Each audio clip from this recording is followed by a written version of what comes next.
জগতৰে প্ৰাণ জগত নিপতিও আকুলিত ভূঞা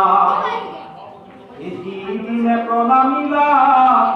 ভূমিত পৰিয়া এপাছে কতো বেলি ধৈৰ্য ধৰিয়া মনক হৰিক চিন্তিয়া গলা নিজ আশ্ৰমক হৰিক দিবাৰ কাম মনত চিঞৰিয়া পূৰ্বতে পৃথিৱীত সুখত পাৰিয়া পূৰ্ব উত্তৰক মুখ ঘূৰিলা জৰি কহিলা কলে তাত পৰম হৈতি মৎস্যৰূপী হৰিৰস ৰমৰীয়া ৰহিৰন্ত ৰাজা মন ঈশ্বৰ কৰিয়া তাত অনন্তৰে যেন মৰিলা নাম মহাৰাজ মন কৰি খাবহিতি চাৰিও দিশত উঠি লেক ঘূৰ প্ৰচণ্ড হবদে নুসু নয় মাত ফুল সমুদ্ৰ সকল উঠি লেক চতুষ্পাশে মহাচন্দ্ৰ বেগে মহি তল কৰি আহে গিৰিবন দেশ সবে দিশ সমস্তক জনেকে বুৰাই পায় আপোন পাঠক হেন দেখি স্মৰি ৰাজা হৰিব আদেশ তাহাকে কুমৰি ৰাজা নকৰিলা কেশ এপাছে তেতিক্ষণে ৰাজা মাথা তুলি চাইলা অতুদূৰে মহানৌকা দৰিখন পাইলা আপোন সন্নিত আখি পাইলাতে তীক্ষ্ণ হেন দেখি ৰাজাৰ হৰিক ভৈল মন ঋষিগণ সময় তাতে উঠিলা বিপুতি এই সমস্তে ঔষধি বীজ লয়া মহামতি ঋষিগণে নিপতিক বুলি লব্ধ চাই কেশৱক মনত স্মৰিও মহাদায়ী তেহে আমাক কইটো সংকটে তাৰিবা অভিৰুপতি হৰি কল্যাণ সাধিবা ঋষি কবে হেন দেৱে বুলি নবচন শুনিয়ালি প্ৰতি ভোলা নন্দিত মন পাছে ৰাজা সাৱধান শুনিয়া মনক হৰিদাস স্মৰণ মৎস্য ৰূপী মাধৱক তেতিক্ষণে মনত মৰিলা মহাৰাণী তেতিক্ষণে আখি আমি লীলাকেহি ঠাই কত কুবলৰ সম হৰিল সুন্দৰ বহৰে প্ৰমাণ এক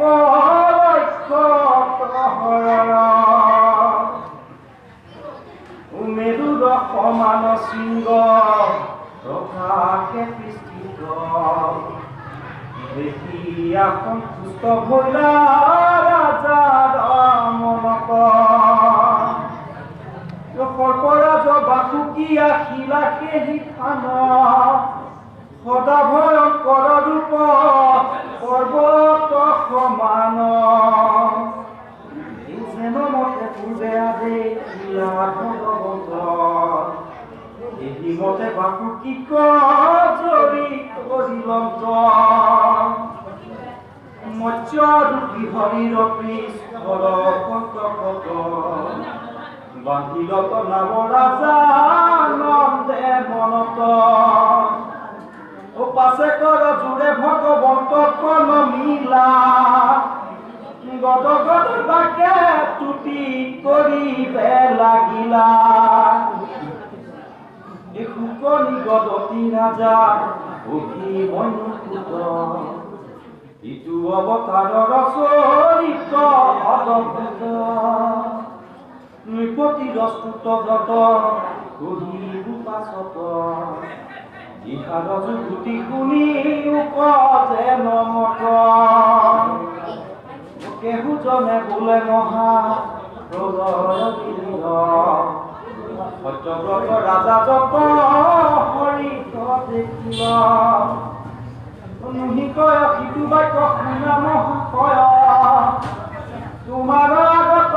কহু কৰিয়া নিশ্চয় জাতু মহাপ্ৰলয় পৃথিৱী আদি কৰি মহাপ্ৰলয় কেহ আকৌ জানা নিষ্ট কৰি কেহু বোলে নৈমিত্ৰিক লয় আহি বোলা জাতু সিটো তিনি লোক মাত্ৰ তল গোলা নুহি কয় সিটো লয়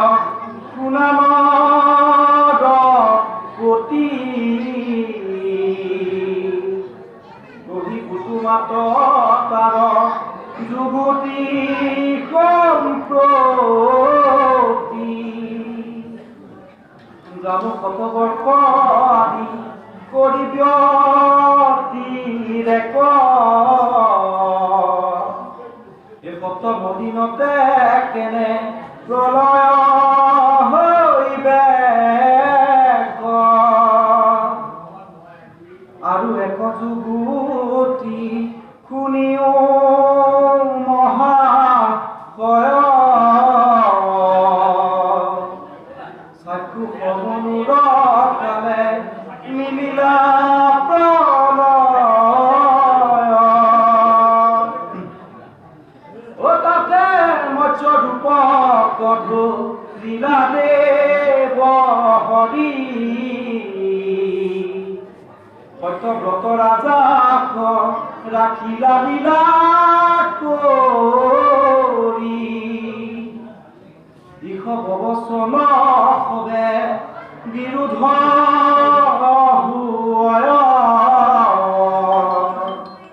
মনন্তৰ অৱসানে প্ৰলয় মিলয় গোতে কেনুহিকে সত্য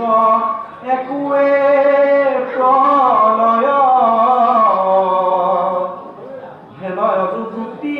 আত বুজিবে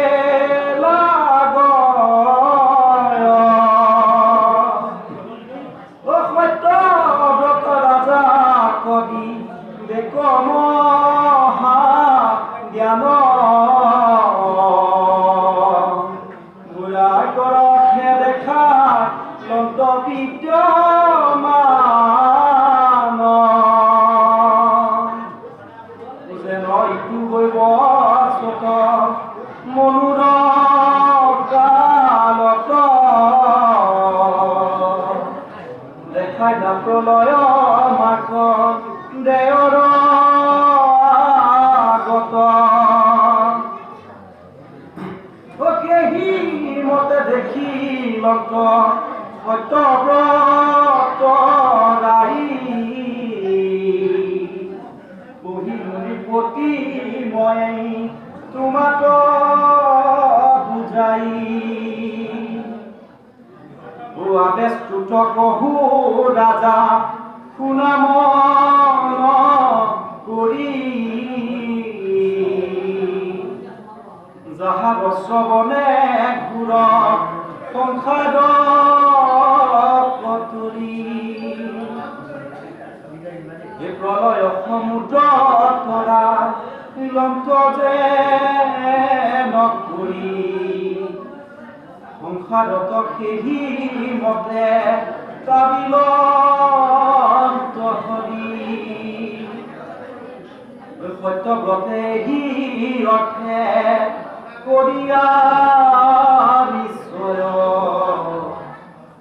গুৰুৰূপে অস্ত শ্লোক বুলন্ত বিনয় এই সমস্তে জুনিত ভ্ৰমি নোহোৱা পৰ্যন্ত হেনয় মোহক কৃপা কৰা ভগৱন্ত